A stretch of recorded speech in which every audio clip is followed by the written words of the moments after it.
राजनीति में तो उनको वोट के अधिकार पर जो है उन्होंने दे दिया, चलो ठीक है, वो बने हैं राजनीति में करे हैं जो उनके कि सामाजिक और आर्थिक गैर बराबरी के लिए पूरा कोशिश करें।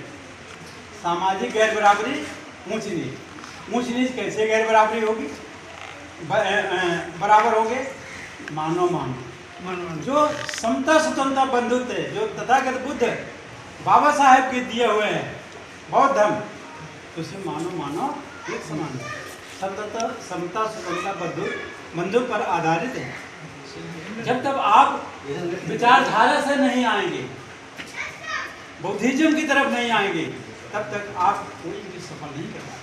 आज भाजपा क्यों सफल है? उनके अंदर जो है धार्मिक एकता है, हिंदू धार्मिक एकता है बनाए। तो इसलिए हम ज़्यादा ना कह करके आपको कहेंगे कि आप बौद्ध विहार जिस तरीके से बाबा साहब ने दीक्षा लिया है, हम लोग जो हम महासचिव और अन्य लोग भी 19 में ही लिए थे दीक्षा नागपुर में बौद्ध धर्म की। अब हम लोग फिर जा रहे हैं 1 तारीख को नागपुर में। तो साथियों बौद्धिज्म की तरफ बढ़ेंगे, छुआछूत भेदभाव हम आपस में ख़त्म करेंगे, तब जाकर के हम एक प्लेटफार्म आएंगे। जब हम एक प्लेटफार्म में इस आधार पर नहीं आएंगे तो हमारा अपनी पार्टी आगे कैसे बढ़ पाएगी? तो सब अलग अलग हो जाएंगे। तो आज के दिन जो हम देख रहे हैं हमारी समता पार्टी के स्थापना दिवस अधिकार दिवस पर, आज इसमें लोग जी हैं, उपेंद्र साहब गया प्रसाद जी, वर्मा भी हैं, पासी भी हैं और ओरी भी हैं, यादव जी भी हैं, सभी अंसारी जी हैं।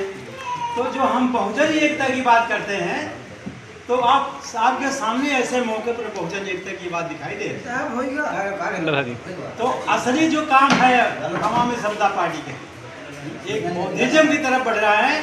हम लोग बौद्धिज्म की तरफ करेंगे, हम प्रेशर नहीं बनाएंगे किसी हमारी पार्टी पहले वोट डालना क्योंकि राजनीतिक पार्टी है, लेकिन हम विचारधारा को बदलेंगे। जो अंधकार की तरफ जा रहे हैं, जो बौद्धिज्म है, बौद्ध धर्म जो है वो अत्यधिक भाव है, आडंबर को खत्म करता है वैज्ञानिक आधार पर।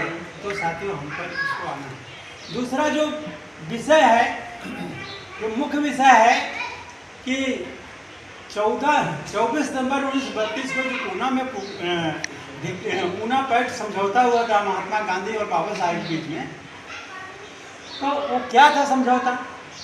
जब अंग्रेज जाने लगे थे, अंग्रेज जब भारत छोड़ने की इरादा बनाए, तो बाबा साहब से पूछे कि आप क्या चाहते हैं?